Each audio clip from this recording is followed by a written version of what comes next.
Students, good morning.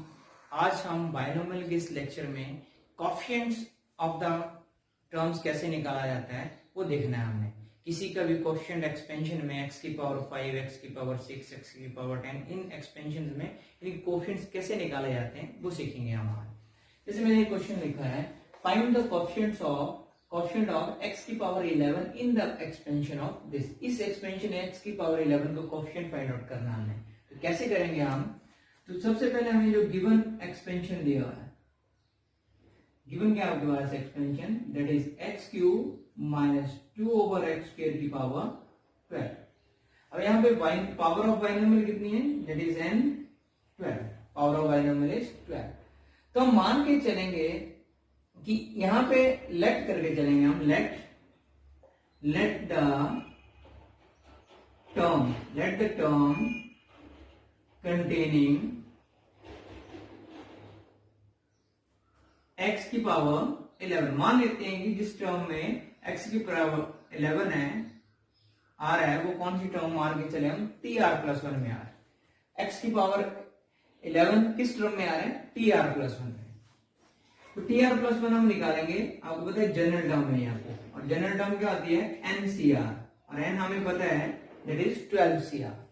12cr into x, x की जगह क्या है, x cube n minus r into y, that is 2 over x square इसकी power r, ये आ गया। अब इसको हम सिंप्लीफाई करेंगे, 12cr x की पावर 36 माइनस 3r, माइनस 2 की पावर r अलग कर दिया और x की पावर 2r अलग कर दिया। अब x की पावर्स को हम अलग से सॉल्व कर लेते हैं। बेसिस सेम है तो डिवाइड में तो पावर्स क्या हो जाएंगी, सब्ट्रैक्टिंग। तो क्या आ जाएगा, 36 माइनस 5r, क्या आ जाएगा, 36 माइनस 5r ऊपर जाएगा इंटू माइनस 2 की पावर r। तो हमने सिंप्लीफाई किया है। हम क्या मान के चल रहे हैं कि tr+1 में कौन सी टर्म कंटेन हो रही है, x की पावर 11 टर्म कंटेन हो रही है। तो यहाँ पे x की पावर जो आ रही है, तो देयरफॉर x की पावर 11 वाली टर्म है, तो देयरफॉर 36 माइनस 5r किसके बराबर होना चाहिए, 11 के बराबर होना चाहिए। अगर हम मान के चल रहे हैं कि ये टर्म इसमें आ रही है, तो ये x की पावर 11 होना चाहिए, तो मतलब ये चीज 11 के बराबर होना चाहिए। तो minus 5r is equal to 11 minus 36 and minus 5r is equal to minus 25, minus से minus cancel and r is equal to 25। तो जब x की पावर टर्म 11 आएगी, जब r 5 होगा तब x की पावर 11 आएगा। तो हम आगे निकालेंगे, r5 पुट करेंगे तो क्या आ जाएगा, 5 प्लस 1, दैट मीन 6 टर्म होगी जिसमें x की पावर 11 आएगा। तो यहाँ पे पुट कर दो 12c5 ncr मतलब 12c5 इंटू x की पावर 11 आ जाएगा, ये पुट करेंगे आप यहाँ पे 5 तो 11 आ जाएगा, इंटू माइनस 2 की पावर r मतलब 5। तो आपको पूछोगे कोएफिशिएंट निकालना है आपने x की पावर 11 का, तो क्या होगा, कोएफिशिएंट ऑफ x की पावर 11। तो क्या आ गया, कोएफिशिएंट ऑफ x की power 11 is 12c5 into minus 2 की पावर 5।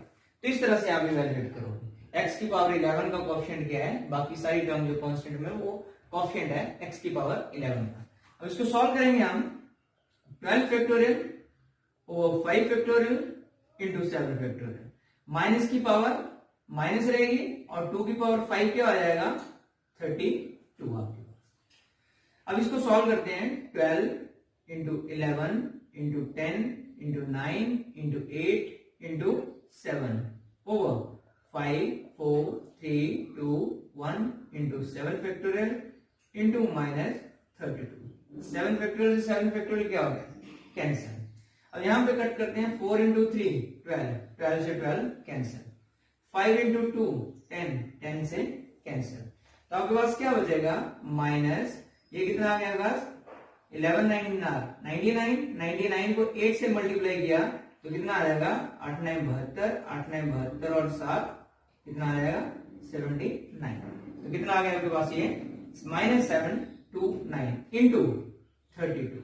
अब इसको 32 से मल्टीप्लाई करोगे, you got the answer 729 into 32, 4 18 15 आ जाएगा, 6 27 एंड 23, 4 4 3 5 एंड 2, क्या है बस -25344, दैट इज योर आंसर। तो आपको पूछा होगा कि कोफिशिएंट x की पावर 11 क्या होगा, इस एक्सपेंशन में जहां पे x की पावर 11 आएगा उसका कोफिशिएंट क्या होगा, -25344। तो मतलब इस तरह से आप कंटेन करते हैं x की पावर 11 का कोफिशिएंट निकालना है। तो ध्यान रखना है कि हम क्या मान के चलते हैं, लेट मान के चलेंगे कि कोफिशिएंट ऑफ x की power 11 lies in this term tr+1 में। जनरली सॉल्व करेंगे, जो कोफिशिएंट बोला हुआ है, जिसका बोला हुआ है, तो उसके साथ कंपेयर करके हम r की वैल्यू निकाल लेंगे, फिर r की वैल्यू पुट करके हम फिर कोफिशिएंट उस टर्म का फाइंड आउट कर लेंगे। तो इस टाइप के क्वेश्चन को आप इस तरह से करेंगे। हम एक और क्वेश्चन करते हैं।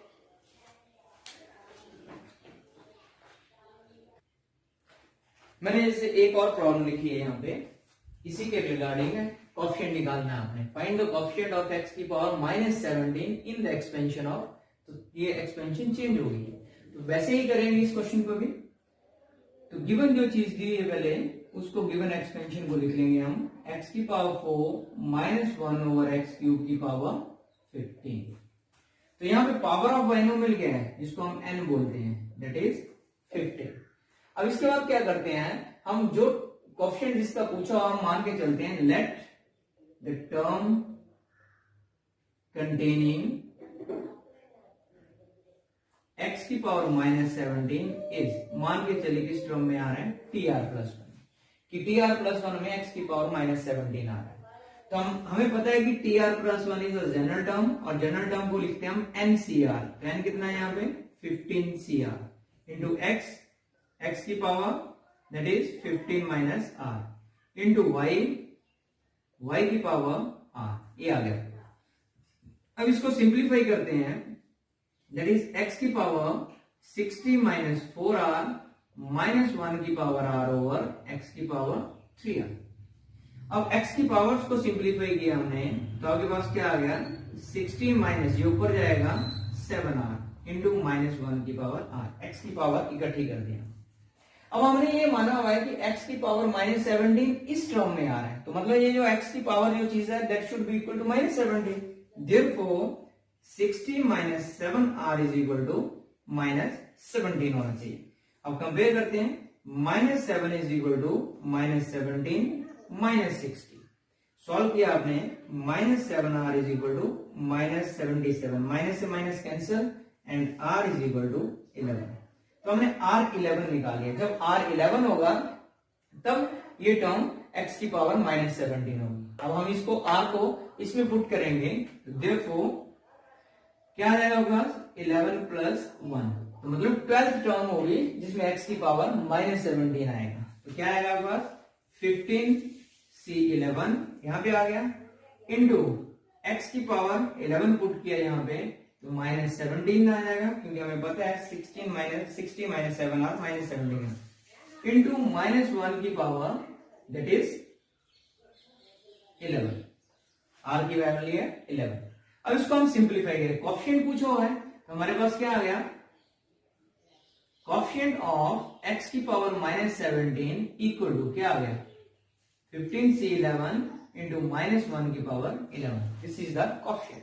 अब इसको सिंप्लीफाई करेंगे हम, तो सिंप्लीफाई सिंपल सा तरीका है, 15 फैक्टोरियल को कैसे ओपन करेंगे, 11 फैक्टोरियल एंड 4 फैक्टोरियल इंटू -1 की पावर 11, -1 ही आएगा क्योंकि ऑड नंबर है। तो 15 into 14 into 13 into 12 into 11 over 11 factorial 4 3 2 1 into -1, 11 factorial से 11 फैक्टोरियल क्या हो गया, कैंसिल, 4 इंटू 3 12 कैंसिल हो गया, दैट इज 7। तो कितना आ गया आपके पास, 105 इंटू 13 इंटू -1, तो माइनस मल्टीप्लाई करोगे तो कितना आएगा, इतना 1365, -1365 is the coefficient of x की पावर -17। तो x की पावर -17 का कोफिशिएंट क्या होगा, -1365। तो कई बार क्वेश्चन क्या पूछा होता है कि बोला होता है कि find the term, 12th term निकालो, किस टर्म में आ रहा है, तो आप सिर्फ टर्म बताओगे, दैट इज 12th टर्म में x की पावर -17 है। लेकिन हमें कई बार कोफिशिएंट पूछा हुआ है तो हमें थोड़ा सा कोफिशिएंट निकालना भी पड़ेगा, कोफिशिएंट क्या होगा। अगर टर्म पूछी होगी तो हमें पूरी टर्म निकालनी की, 12 टर्म आएगी, और 12 टर्म ये वाली होगी आपके पास। तो टर्म निकालनी है आपने, जहां आपके पास कोफिशिएंट निकालो, थोड़ा सा सेम रिलेटेड है क्वेश्चन आपके पास, तो इस टाइप के क्वेश्चन को आप ऐसे सॉल्व करते हैं। तो आप देखोगे कि कैसे किया हमने ये क्वेश्चन, बहुत इंपॉर्टेंट है। इसी के रिगार्डिंग आगे मिडिल टर्म आएगा और कुछ निकाल रहे हैं। अभी हमने सिंगल एक्सपेंशन ली है, अब हमारे पास कई बार क्वेश्चन आता है कि दो टर्म्स मल्टीपल में होती हैं, तब उनका कोएफिशिएंट कैसे निकाला जाता है वो भी हम देखेंगे।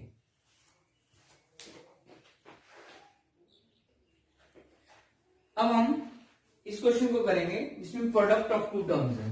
अब इसमें पूछा होगा कि कोएफिशिएंट निकालो x की पावर 5 का, तो आपके पास ये थोड़ा सा टिपिकल हो जाएगा, सिंपल पूछा होता तो हमने कर लिया था। दो मल्टीपल टर्म्स हैं तो कैसे किया जाता है इसमें से, आप ये देखोगे।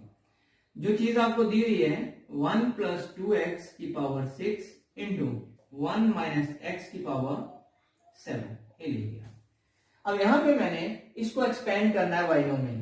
फर्स्ट टर्म को एक्सपेंड करूंगा तो क्या आएगा 6c0 इंटू एक्स की जगह पहली टर्म की जगह 1 है तो ये रहेगा 6c1 into 2x plus 6c2 into 2x का whole square, 6c3 into 2x की पावर 3, 6c4 इंटू 2x की पावर 4, 6c5 इंटू 2x की पावर 5 और 6c6 इंटू 2x की पावर 6। तो पहली टर्म को हमने बाइनोमियल एक्सपेंड किया तो ये टर्म आ गई, और इनटू अब सेकंड टर्म को करते हैं 7c0 plus 7c1 into minus x plus 7c2 into minus x square, 7c3 into minus x cube, 7c4 into minus x की power 4 and 7c5 into minus x की power 5, 7c6 into minus x की power 6, 7c7 into minus x की power 7। तो मतलब दोनों को मैंने binomial expand कर दिया तो ये आ गया। लेकिन आपको पूछा होगा कि कोएफिशिएंट ऑफ x की पावर 5 निकालो, तो वो सिंपल सा काम है कि अगर हम इन दोनों को मल्टीप्लाई करें तो क्या आएगा। तो आपको पता है अब हम इतनी बड़ी टर्म को इकट्ठा तो मल्टीप्लाई करेंगे नहीं, हमें सिर्फ वही टर्म्स लिखनी है जिसमें x की पावर 5 आएगा। अब इस 6c0 पहली टर्म है, ये पहली एक्सपेंशन की पहली टर्म है, इसमें कोई x की टर्म नहीं है। अब ये किससे मल्टीप्लाई होगी जब x की पावर 5 बनेगी, जब x की पावर 5 वाली टर्म के साथ मल्टीप्लाई होगी, तो ये जब इस टर्म के साथ मल्टीप्लाई होगी तब आपके पास ये बन जाएगी x की पावर 5 बन जाएगी। तो इसको कोएफिशिएंट क्या आएगा, माइनस की पावर 5 है तो नेगेटिव में आएगा, तो 6c0 आएगा साथ में, और साथ में क्या आएगा इंटू 7c5, क्योंकि इस टर्म के साथ क्या आएगा x की पावर 5 लगा होगा। अब ये हो गया पहली टर्म के साथ। अब दूसरा है ये x है, सेकंड टर्म में x आ रहा है, x की पावर 1, तो x की पावर 1 किसके साथ मल्टीप्लाई होगी, x की पावर 5 के बन जाएगी 4 के साथ, तो दैट मींस 4 वाली ये टर्म है, ये माइनस की पावर 4 है, पॉजिटिव आएगी, सेकंड टर्म क्या आएगी पॉजिटिव। तो क्या आएगा 2 का स्क्वायर क्या 2 क्या होगा प्लस यहाँ पे 2 इंटू 6c1 और इंटू 7c4, इसमें भी x की पावर 5 आएगा, ये सेकंड टर्म आ गई। अब थर्ड टर्म क्या बनेगी x की पावर स्क्वायर, एक्स स्क्वायर किससे मल्टीप्लाई होगा, x की पावर 5 बन जाएगा क्यूब से, लेकिन जहां पे माइनस का क्यूब नेगेटिव आएगा तो टोटल टर्म क्या बनेगी माइनस में, तो क्या आएगा 4 इंटू 6c2 इंटू 7c3, क्योंकि माइनस लगा दिया हमने।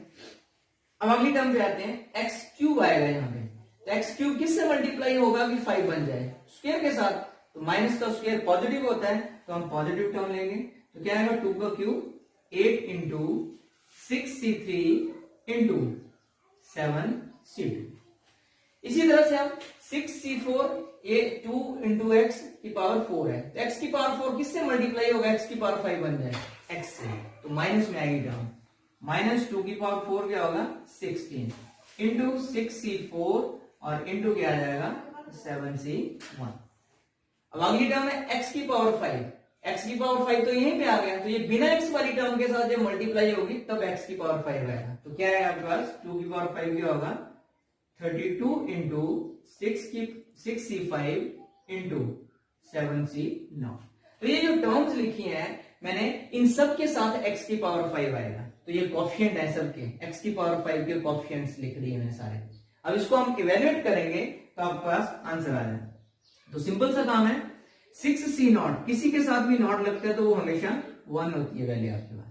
और इसको हम सॉल्व करके लिखेंगे 7 factorial 5 factorial and 2 factorial plus 2 into 6c1, किसी के साथ भी 1 लगता है तो वो 6c1 है तो 6c1, 5c1 है तो 5 रहेगा, 10c1 है तो 10 आएगी, सॉल्व करके भी देख लेंगे तो वैसे आएगा, इंटू 7 फैक्टोरियल 4 फैक्टोरियल 3 फैक्टोरियल, अब minus 4 into 6 factorial 2 factorial 4 factorial into 7 factorial 3 factorial 4 factorial plus अगला क्या आएगा 8 इंटू 6 फैक्टोरियल 3 फैक्टोरियल 3 फैक्टोरियल, ठीक है। और 7 के साथ क्या आएगा 7 फैक्टोरियल 2 फैक्टोरियल 5 फैक्टोरियल, फिर क्या आएगा minus 16 6 factorial 4 factorial 2 factorial into 7c1 7 के बराबर प्लस 32 6 फैक्टोरियल 5 फैक्टोरियल 1 फैक्टोरियल और 7c नॉट 1 के बराबर। तो सभी का मैंने वैल्यूज लिख दी हैं, अब इसको इवेल्युएट करेंगे। तो सिंपल सा काम है इवेल्युएट करने का, कोई मुश्किल काम नहीं है। देखो ध्यान से 7 into 6 into 5 factorial over 5 factorial into 2 into 1, 5 factorial से 5 फैक्टोरियल क्या हो गया कैंसिल, और 2 इंटू 3 6, ये आ गया।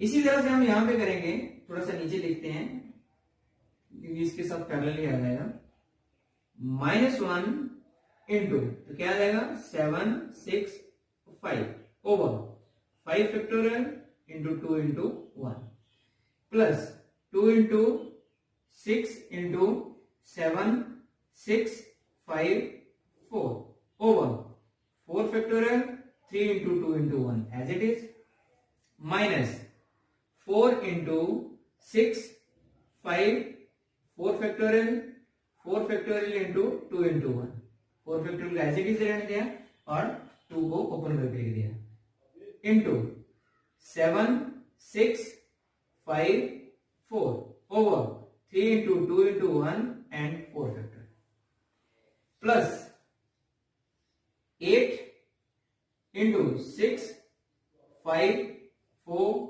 3 फैक्टोरियल, एक 3 फैक्टोरियल एज इट इज रहने दिया और एक 3 फैक्टोरियल को ओपन कर दिया इंटू साथ में क्या आ जाएगा 7 into 6 into 5 factorial 2 into 1 and 5 factorial, आगे क्या है -16 ये वाला, तो क्या आ जाएगा 6 5 4 over 4 factorial 2 into 1 into 7 plus 32 6 into 5 factorial 5 factorial into 1 that is 1।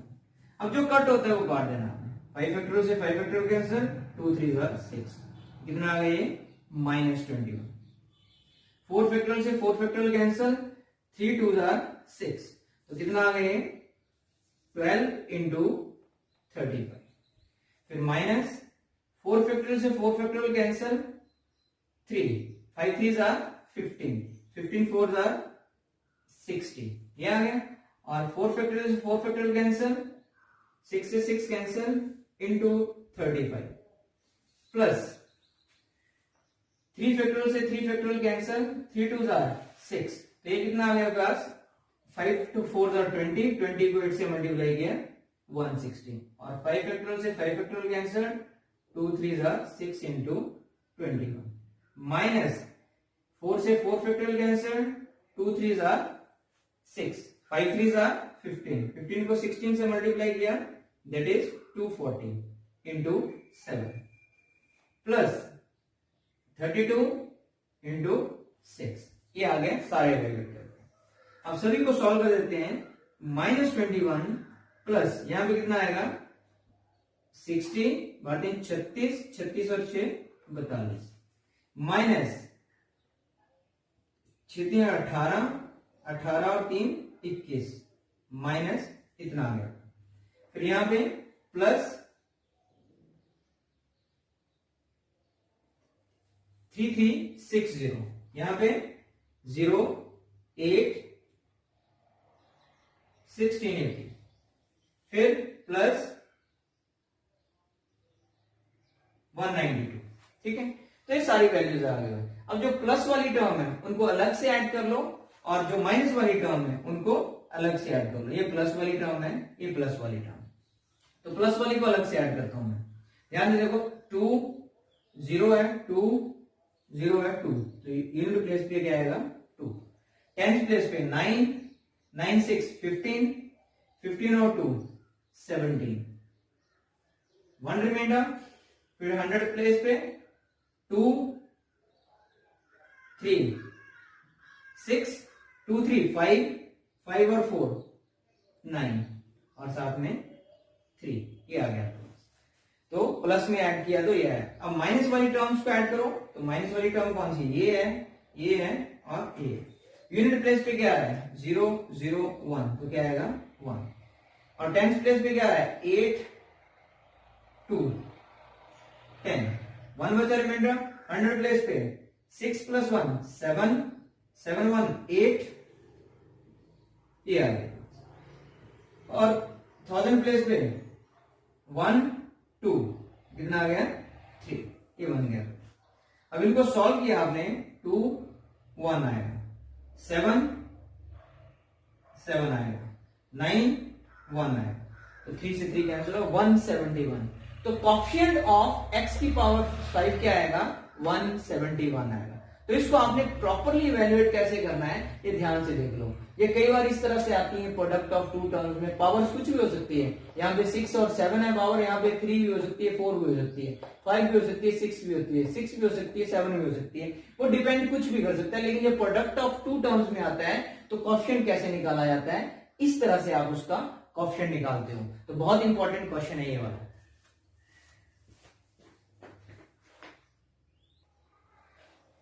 अब मैंने एक और प्रॉब्लम लिखी है जिसमें आपने चेंज थोड़ी सी है कि in the binomial expansion of 1 plus x की पावर 43, कोई बाइनोमियल एक्सपेंशन ये है जिसके कोएफिशिएंट्स क्या है, coefficient of 2r plus 1 term and r plus 2 term are equal. ये हमें कोएफिशिएंट दिए हुए हैं, दो टर्म्स के इक्वल है और r फाइंड आउट करना है कि r की वैल्यू क्या होगी। तो कैसे करेंगे आप, तो आपके पास सबसे पहले गिवन एक्सपेंशन जो दी हुई है 1 प्लस एक्स की power 43, where n is equal to 43, power of binomial क्या है 43 के बराबर।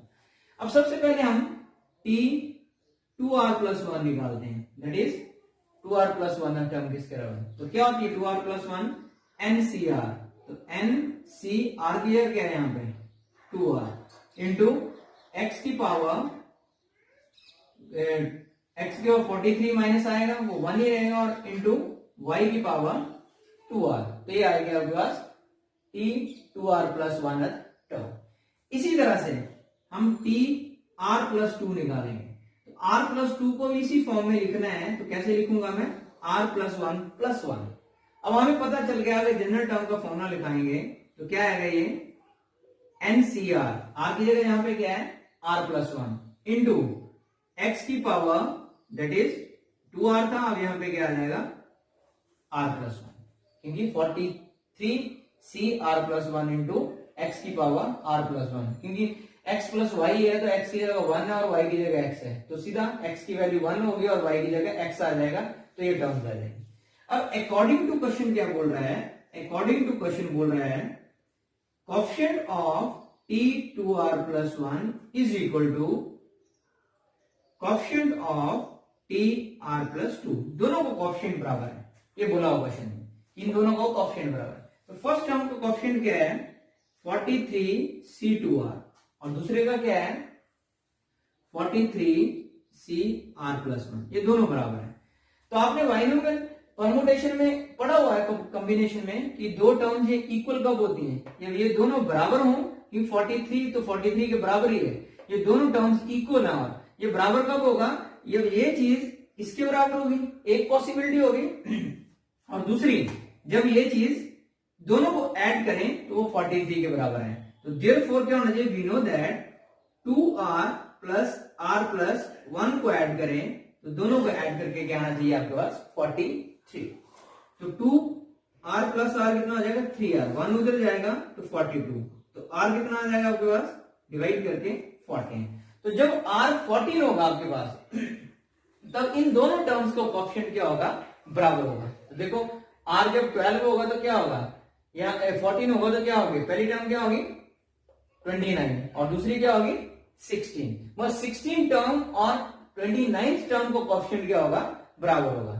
और दूसरी चीज हम क्या लेते हैं, ये दोनों चीजें बराबर होंगी, तो बराबर जब होंगी तो आपके पास तब भी इक्वल आएगा आपके पास, तब क्या होगा, ये टर्म क्या होगी, थर्ड टर्म पे दोनों सेम ही टर्म बन जाएंगे। ये देखो अगर मैं दूसरा ऑप्शन लेता हूं, मैंने दोनों को ऐड किया या फिर ये दोनों चीजें बराबर होंगी, तो बराबर होंगी तो r क्या आएगा 1 के बराबर आएगा।